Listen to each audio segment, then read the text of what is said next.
106 வட்ட செயலாளர்கள் மற்றும் நகர்மன்ற உறுப்பினர் என் பேரன்பிற்கினிய அண்ணன் CL சரவணன் அவர்களுக்கும், மேலும் வட்ட பிரதிநிதிகள், நம்முடைய கழகத்தினுடைய நிர்வாகிகள், என் எதிரில் அமர்ந்துள்ள என் வயதில் மூத்தோர்கள், என்னிலும் இளையோர்களுக்கு அன்பு வணக்கத்தை தெரிவித்துக் கொள்கிறேன்.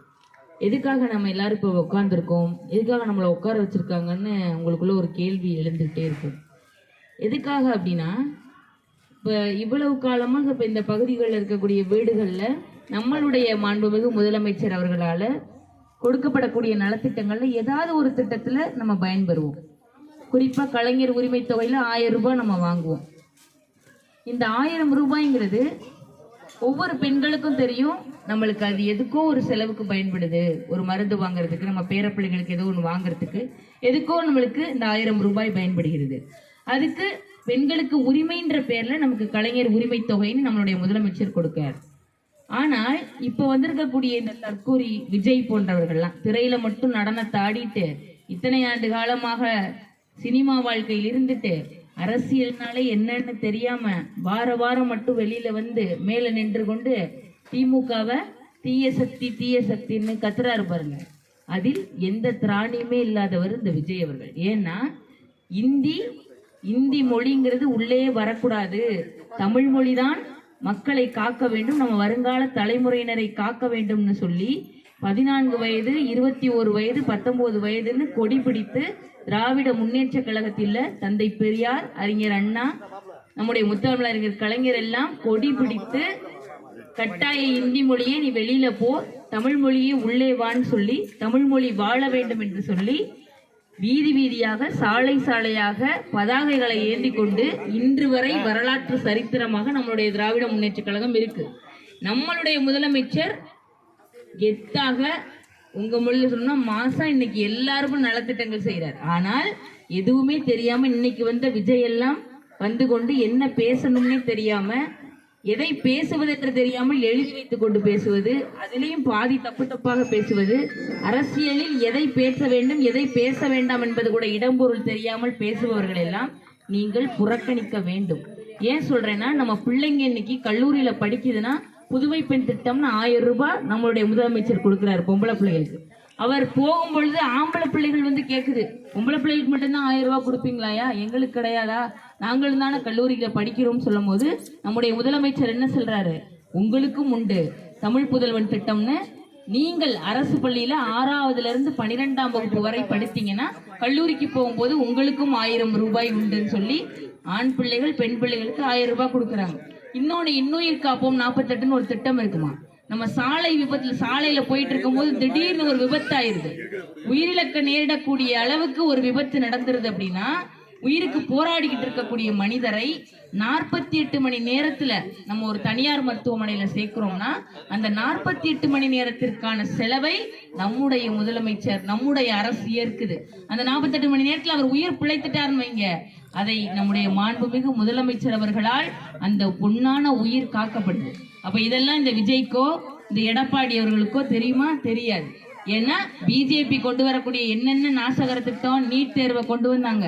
2வது இன்னைக்கு SIRனு ஒரு படிவம் எல்லாரும் நீங்க வந்து பூர்த்தி செஞ்சிருப்பீங்க. அதுல எதை ஃபில்லப் பண்ணணும் எதை ஃபில்லப் பண்ணணும்னு தெரியாம புலம்பி போயிருந்திருப்பீங்க. திடீர்னு இந்த படிவத்தை கொடுத்துட்டாங்களே, இதை என்ன செய்யறது, யார்கிட்ட கொண்டு போய் ஒப்படைக்கிறது, இதை எப்படி நம்ம பூர்த்தி பண்றதுன்னு நம்ம குழப்பத்துல இருந்தோம். இந்த 5 மாத தேர்தல் காலத்துல, குறுகிய காலத்திலே இதை கொண்டு வந்து மக்களுக்குள்ள ஒரு குழப்பத்தை ஏற்படுத்தி இன்னைக்கு 97 லட்சம் வாக்காளர்களை நீக்கி இருக்குது இந்த ஒன்றிய அரசு. இதை திட்டமிட்டு செய்து இன்னைக்கு 97 லட்சம் வாக்காளர்கள் இல்லாம போயிட்டாங்க. காரணம் என்ன? நம்ம இஸ்லாமியர்கள், கிறிஸ்தவர்கள், இந்துக்கள்னு நம்ம ஒற்றுமையாக இருக்கிறதுல பிரித்தாளனுங்கிற ஒரு சூழ்ச்சியோட இன்னைக்கு 97 லட்சம் வாக்காளர்கள் நீக்கப்பட்டிருக்காங்க. பீகார்ல 65 லட்சமா இருந்தது, இன்னைக்கு நம்மளுக்கு 97 லட்சம் ஆயிடுச்சு.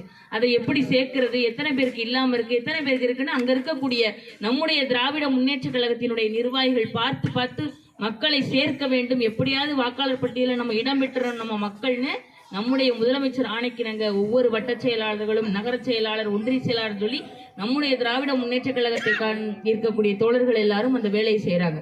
உங்கள்கிட்ட நான் ஒண்ணு சொல்றது என்னன்னா, மறுபடியும் 2026ல நம்முடைய திராவிட முன்னேற்ற கழகம் அரியணையில ஏறினா மட்டும்தான் இந்த நலத்திட்டங்கள் தொடரும். ஏன்னா 1000 ரூபாய் கொடுக்கறது கூட இந்த தற்கூரி விஜய்க்கோ எடப்பாடிக்கோ பிடிக்கல. இந்த 1000 ரூபாயை நிறுத்த சொல்லுங்கள் என்று நேற்று பெய்த மழையில இன்னைக்கு முளைச்ச காளான் மாதிரி விஜய் பேசுறாரு. அப்ப அந்த 1000 ரூபாயில் நம் மக்கள் என்ன பயன்பெறுகிறார்கள் என்பது அவங்களுக்கு தெரியும், நம்முடைய முதலமைச்சருக்கு தெரியும், இது போன்ற தற்கொலைகளுக்கு தெரியாது. அப்பொழுது நீங்க என்ன நினைக்கணும் அப்படின்னா, நம்மளுக்கு மோடி என்னென்ன செய்து கொண்டிருக்கிறாங்க. இன்னைக்கு வாக்குல கொண்டு வந்து கை வச்சுட்டாங்க, நம்மளுடைய மொழியில கை வச்சுட்டாங்க, கல்விக்கு நிதி கொடுக்கல. 2152 கோடி நம்ம வீட்டுல பிள்ளைகள் எல்லாரும் படிக்குது. அந்த 2152 கோடியை நிப்பாட்டியாச்சு. நிப்பாட்டினா எப்படி இவன் இந்தி மொழிய புகுத்திடலான்னு பார்த்தாங்க. ஆனால் நம்மளுடைய முதலமைச்சர் எவ்வளவு ஆனாலும் சரி, என் உயிரை கொடுத்தாது என் மக்களை காப்பேன்னு சொல்லி இன்னைக்கு வரைக்கும் போராடிட்டு இருக்காரு. என் அன்பு மக்கள், இந்த பகுதியில் இருக்கக்கூடிய மக்கள், நீங்கள் ஒவ்வொருத்தட்டையும் சொல்லுவீங்கன்னு நினைக்கிறேன்.